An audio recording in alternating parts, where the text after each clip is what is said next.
We're listening to the Charles Aris podcast, Navigating the Rise of Ag Biologicals.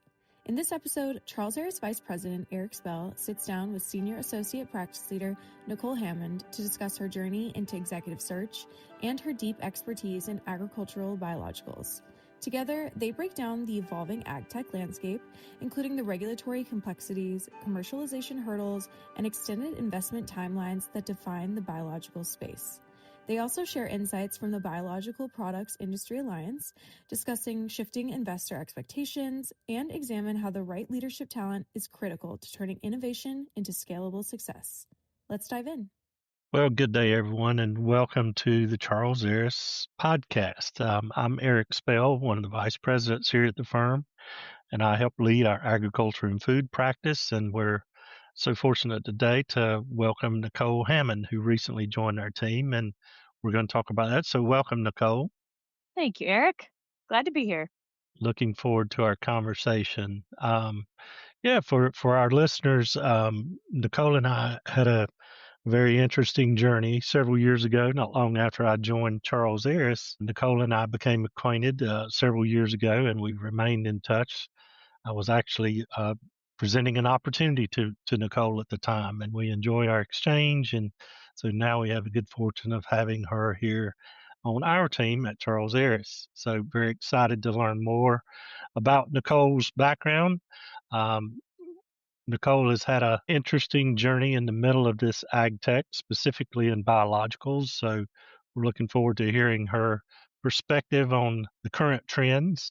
We're going to be talking about regulation, talent, and early stage challenges that surround biologicals. Our team in the recent years has had the opportunity to work with several companies, some private equity backed and some are publicly owned. And so we feel like we understand this space quite well, and we've been following it. So hopefully our listeners will enjoy our perspectives on this. So with that, Nichole, why don't you share with everyone a little bit about your journey and your involvement with BPIA? Thank you so much, Eric. I really appreciate the opportunity to be on the podcast today.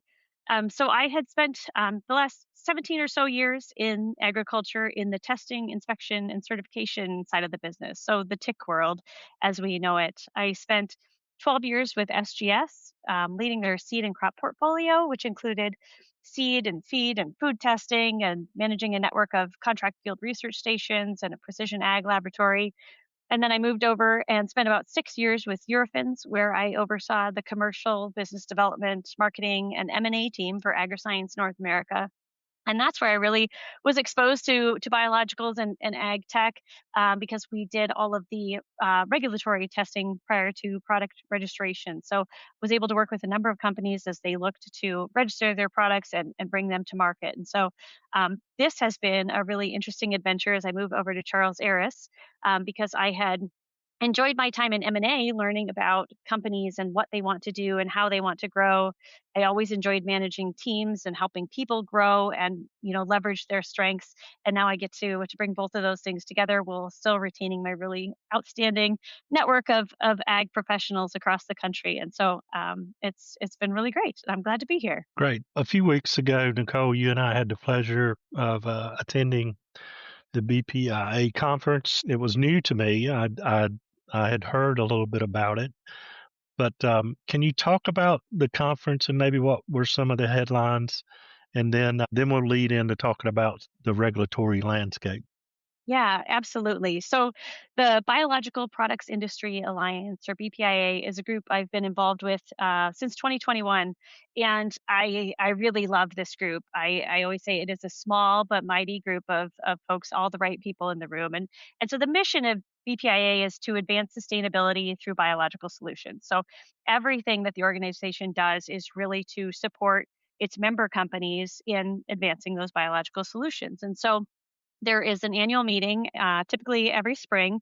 And this last March, it was in Washington, D.C. And, we had some really great folks from the Hill and an opportunity for members to go to the Hill to learn about some of the regulatory challenges and hurdles that the companies are facing. The BPIA in general is just a really great group because it's routinely engaging with key stakeholders like at EPA and USDA, and within Canada's PMRA, as well as state regulatory agencies.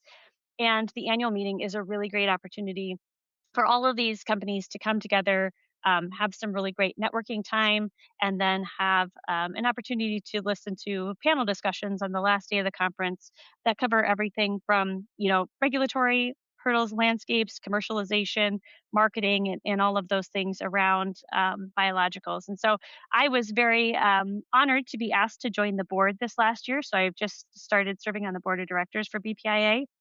And I'm very glad to have Charles Aris there, supporting those member companies, because I think it's so important for folks to make those connections, because the ag world is a small world. Let's talk a minute about the challenge as it relates to bringing new biologicals to market. Nichole, what makes it so complex about the regulatory approval process? Yeah, absolutely. It's ever changing, really, is what it boils down to.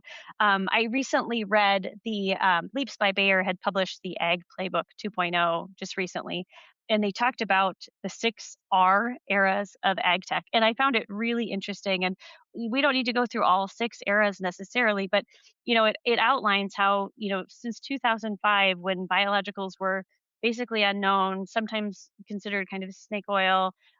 There was not much funding. There wasn't much interest, but some bold innovators were really starting to think about something, an alternative to traditional chemistries, started to get in this, and then there started to be a lot more interest. And when Climate Corps sold to Monsanto in 2013, that was really when things really started taking off. And they noted, I thought it was really interesting, from 2014 to 2019, the number of new ag tech companies went from an average of 271 per year to over 1,200 a year. So it was just this explosion of ag tech and so much investment. And the investors really didn't have a good understanding of what biologicals were and the regulatory hurdles necessary to get them approved. And so there was a lot of cash that flooded the market, really high valuations and oversized rounds, which then led to what they called the reality check era, and then now the reckoning era that we're dealing with. And so it's where, folks who are investing in these companies have really come to understand the long lead time that is necessary to take a biological product from R&D through its regulatory process and registration, and to commercialize it. Because there are, getting a definition around the various biologicals has been a hurdle.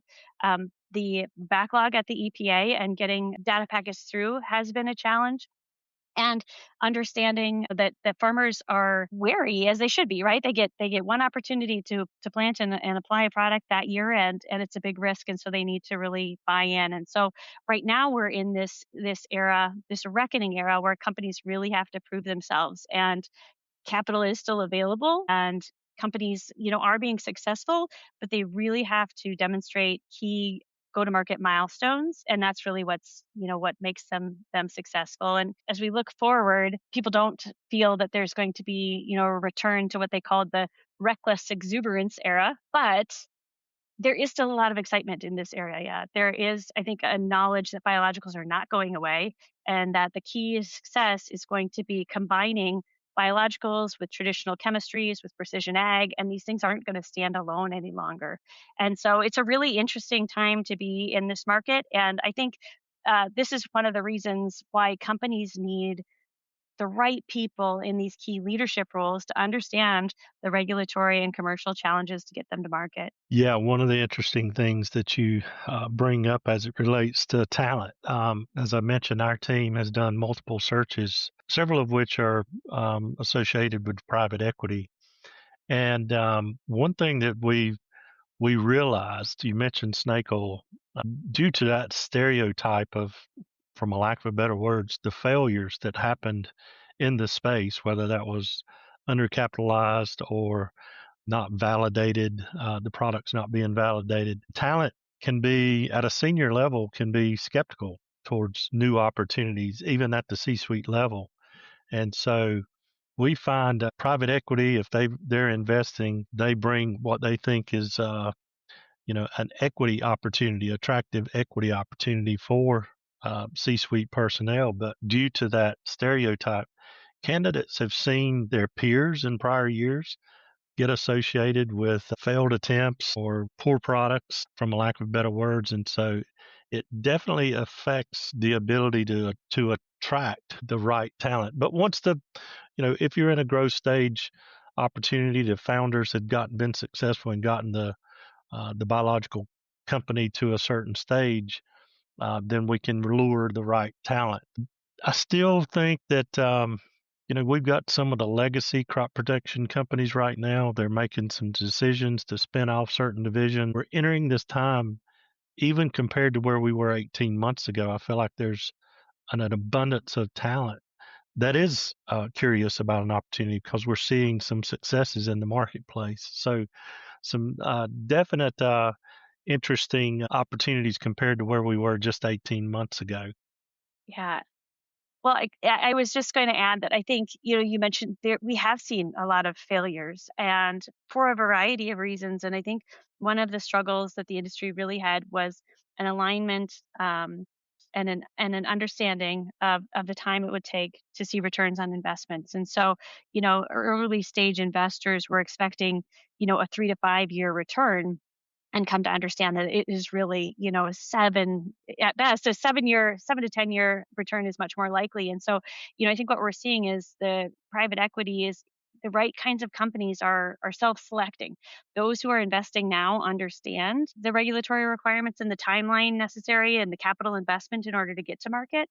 And those that don't have the patience for it are leaving the sector, and that's okay. And so, I think what we're seeing is, because the ag community is so small, a lot of the people in successful companies have lived and learned, and worn their bumps and bruises from some of those previous failures. And so there is a lot of expertise in the industry, and companies need to have the right people in place to know what it takes to translate promise into performance. Let's put ourselves on the spot just a moment, Nichole, go a little bit Mhm. off cue. If we think about traditional products compared to biologicals, what's the appeal? What should the appeal be regarding biologicals, and why we want them to be successful? Yeah, it's a sustainability issue, right? They're simply, better for the earth, than the traditional chemistries. And I think, a lot of the early chemistries they're not going to leave the market. Like I mentioned, it's a matter of marrying the two and finding how biologicals can assist those chemistries, and they can apply them, so that the farmers can have a better output than they would with either of them individually. I think it's, as we talk about sustainability, that is the key. So let's go back to that, what you said about just one double click. Traditional private equity look at a 3 to 5 year exit. What do you mean when you say typically it's a little bit longer exit, 7 year? What do you mean by that? Yeah, absolutely. Well, because companies will start with a number of potential targets, right? And they'll have to, what I found in my previous roles is really helping companies de-risk and reduce the number of potential hits that they are, starting from a group of 500 potential active ingredients, to narrow down to those 10 that they can take through the efficacy testing, and then the ecotox testing, and the environmental fate testing. I mean, there is a whole suite of testing that has to be done. And, anything dealing with ag, you're always dealing with environmental conditions that can set you back a whole season. And so it's really understanding that, depending, on the crop and the area, there are tests that are required by the government in order to receive approval. And the other thing that we saw a lot, when I was doing testing, is companies having a problem scaling their product. And so they can create it in very small batches, but when they need to send some off for various testing, they aren't able to scale their production, and that's been really problematic. And issues of stability, and formulation. And so there are just so many things that come to play when you're talking about an agricultural product, that it's highly complex. Awesome. Well, Nichole, let's go another off cue. Tell us a little bit about your personal life and what you enjoy doing outside of work. Well, thanks, Eric. So I work out of my home in South Dakota. I have three kiddos who are spread across the country. I've got one in Philadelphia studying architecture, one in San Diego studying biology, and a 13-year-old at home who keeps us busy with hockey. My husband coaches hockey. And the biggest thing for our family personally is that in August of last year, my husband and I decided to start a new local newspaper in our hometown because in 2025, why wouldn't you start a print newspaper endeavor?